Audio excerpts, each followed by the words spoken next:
Hey everybody, Dr. Hill here at Advanced Animal Care in Berea, and I've got Sunny joining me today because we're going to be talking about some senior cat care. And Sunny here is our senior of the clinic. He is 16 years old and still running strong. Never looked better, Sunny.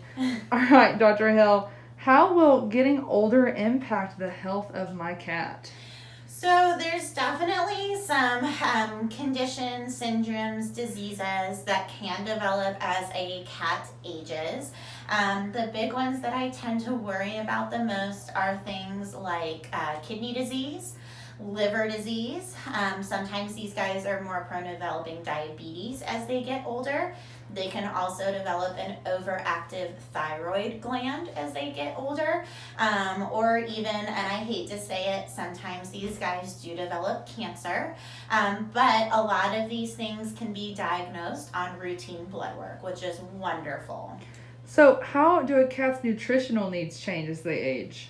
Yeah, so a lot of times these guys sometimes need a little bit more fat in their diet, especially if they need to help maintain weight as they get older. A lot of things like omega-3s are being put into senior cat diets, as well as things like glucosamine and chondroitin to help with joint support management. And then there's also sometimes some nutritional requirements where we may recommend a prescription diet if your cat does develop something like diabetes or renal disease or something like that. So, what are some signs and symptoms that your cat may be slowing down?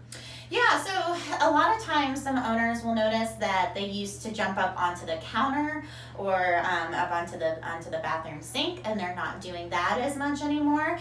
We all know how much cats like to cat nap, but sometimes their sleeping patterns get a little bit longer and their active patterns get a little bit shorter.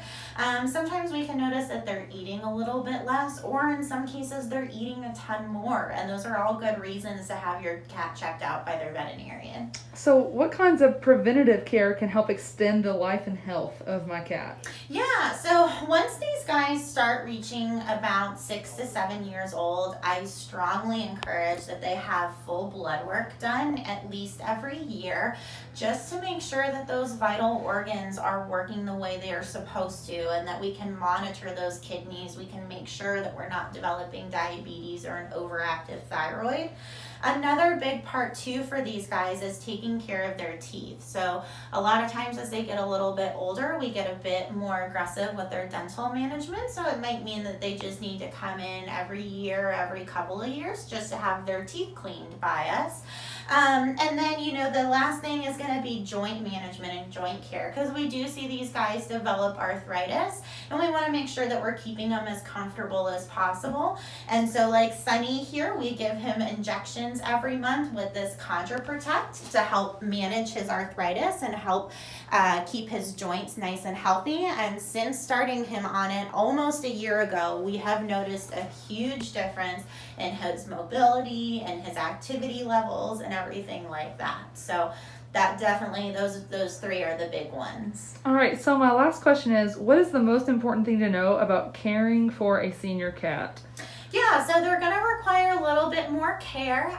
You definitely might be bringing them to the vet a bit more often to have them checked out. I definitely like to see these guys kind of on a 6-month schedule just to make sure everything's okay. And like I said, we can do blood work annually. But sometimes they need things like steps or some assistance if you keep their food or water elevated. Sometimes you have to adjust their litter boxes if they have trouble stepping into a higher walled litter box or things like that. And then kind of what we talked about earlier, making sure internal organ function's okay, their dental care is okay, and that we're managing any developing or potential arthritis in their joints. All right, Dr. Hill, thank you so much. You're so welcome.